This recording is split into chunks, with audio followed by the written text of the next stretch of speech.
और ये परहेज कौन कौन से हैं? जैसे तम्बाकू, शराब और भाई ये और बकवाद, रिश्वतखोरी, लूटा खसोटी, मिलावट, तम्बाकू, मांस, ये शराब, ये प्रयोग नहीं करना चाहिए।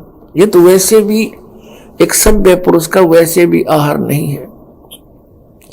ठीक है, हमको संगत घनी फैल गई अपने समाज में, मानव समाज में, और बच्चे देखम देखा फिर एक ये नकल बहुत जल्दी कर लेते हैं। बीड़ी पीता देखा बीड़ी पीने लग गए, सिगरेट पीता देखा नो टोर सी बना के आप भी सिर्फ पीवो बेसिक ना पर नो जरूर करने लग गए कुछ, फिर वो पीने लग गए। ऐसे ही शराब और मांस का एक दूसरे को देखकर हमने ये प्रचलन कर दिया, प्रचलन हो गया। पुण्यात्माओं, अब हम शुभ संस्कारी बनेंगे, शुभ अच्छे कर्म करेंगे, और हम जब अच्छे कर्म करेंगे तो हमें देख देख कर समाज भी हमें देखकर अच्छे कर्म शुरू करेगा। बच्चे सत्संग में आएंगे, यहाँ ज्ञान सुनेंगे, फिर आप जो यहाँ से तैयार करके भेजे जाते हो अपने अपने घर गांव नगर में, आपके व्यवहार विचारों को देखकर अड़ोस पड़ोस के बच्चों पर भी अच्छा असर पड़ेगा। तो एक समाज भी सुधरेगा और कल्याण भी होगा। और फिर दूसरी मर्यादा कौन सी है? आन उपासना नहीं करनी। आन उपासना कौन सी है? जो दास बताओ वही करोगे। और दास के क्या बताएगा? जो हमारे सदग्रंथ बताते हैं। ये दास एक टीचर है, आप विद्यार्थी हैं, और इस आध्यात्मिक मार्ग का जो सिलेबस है वो हमारे सदग्रंथ हैं, पवित्र चारों वेद, पवित्र श्रीमद् भगवद गीता और पवित्र सूक्ष्म वेद। इनके अंदर जो भी लिखा है वो हमारा सिलेबस है। इसके बाहर कोई पढ़ाता है तो वो टीचर ठीक नहीं, वो शत्रु है विद्यार्थियों का।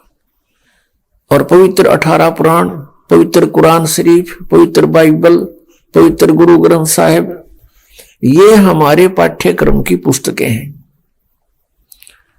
और इन पाठ्यक्रम की पुस्तकों में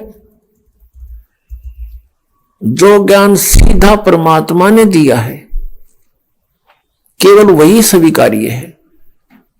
और फिर जिनको परमात्मा आकर प्राप्त हुए अपने विधान अनुसार, उन नेक आत्माओं को, और उन्होंने जो परमात्मा परमेश्वर को देखा सचखंड में, सतलोक में, और फिर सब स्थिति से वो परिचित हुए, उन्होंने फिर जो ज्ञान अपनी अमृतवाणी में लिखा है वो ज्ञान हमें मान्य है। उसके साथ साथ जैसे 18 पुराण ये सहयोगी ज्ञान है सृष्टि रचना को समझने के लिए। बाकी इन 18 पुराणों का इस भक्ति मार्ग में कोई योगदान नहीं है।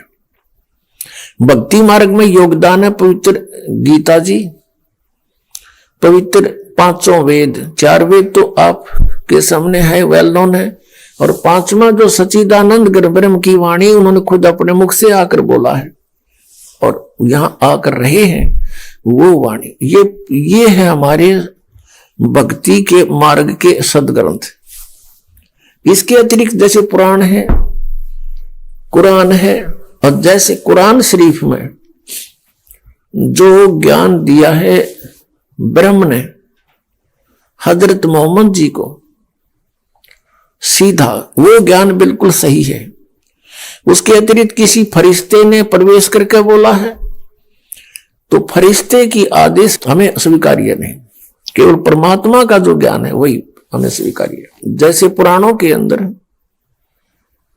ब्रह्मा जी ने अपना अनुभव, कुछ वेदों का ज्ञान मिक्स, और कुछ पूर्ण परमात्मा ने आके जो से डिस्कस की थी वो ज्ञान ले लिया थोड़ा सा, तो वो ज्ञान कंप्लीट ना स्वीकार किया कबीर परमेश्वर वाला। अपना अनुभव, वेदों को जैसा उसने समझा वो ज्ञान मिला करके वेद, ये पुराणों का ज्ञान सुना दिया। फिर ब्रह्मा जी से सुने हुए ज्ञान को फिर अन्य ऋषि महर्षियों ने कुछ ब्रह्मा जी वाला ज्ञान, कुछ अपनी खिचड़ी बनाई और फिर आगे अलग पुराण की रचना कर दी। इस तरह ये 18 विभाग हो गए। वैसे ये एक ही ज्ञान है, एक बोध कहलाता है। तो भक्ति मार्ग के अंदर साधना के लिए पवित्र वेद ही सफिशिएंट है, पवित्र गीता जी, और पवित्र 5वां वेद सूक्ष्म वेद, और वो पवित्र वाणी जो सदग्रंथ, जो महापुरुषों ने परमात्मा को जाना, परमात्मा का साक्षात्कार हुआ, सतलोक को देखा, उनका जो विधि उन्होंने अपनाई भक्ति की, वही हमने अपनानी पड़ेगी, और तभी हम इस भक्ति मार्ग में सफल होंगे। इसके अतिरिक्त वे ऑफ वर्शिप यानी पूजा की विधि हमने पुराणों से नहीं लेनी है, हमने और किसी से नहीं ग्रहण करनी है, केवल वेदों से ग्रहण करनी है।